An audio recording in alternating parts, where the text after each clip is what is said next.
रूस की खुफिया एजेंसी एफएसबी यानी फेडरल सिक्योरिटी सर्विस ने सीक्रेट जानकारी लीक करने के आरोप में एक संदिग्ध को गिरफ्तार कर लिया। बताया गया कि उसने यूक्रेन के खुफिया विभाग को कई अहम जानकारियां भेजी थी और इस बात का पता चलते ही एफएसबी के एजेंट उनके दफ्तर पहुंच गए।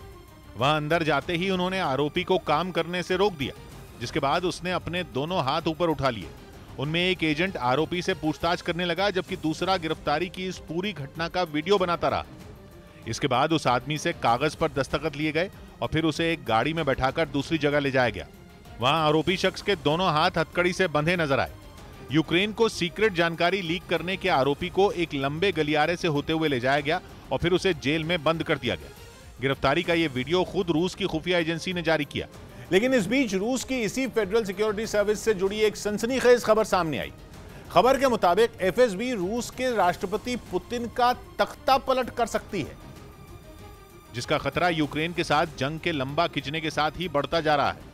एक वेबसाइट की रिपोर्ट के मुताबिक यूक्रेन के साथ युद्ध इतने दिनों तक चलने की वजह से रूस में खुफिया एजेंसी के अधिकारियों की नाराजगी बढ़ती जा रही है, और ऐसा इसलिए क्योंकि उन्होंने युद्ध के इतने दिनों तक चलने की उम्मीद नहीं जताई थी। खबर के मुताबिक पिछले महीने 24 फरवरी को जब रूस ने यूक्रेन पर हमला किया तो माना जा रहा था कि युद्ध ज्यादा दिनों तक नहीं चलेगा, पर ऐसा हुआ नहीं।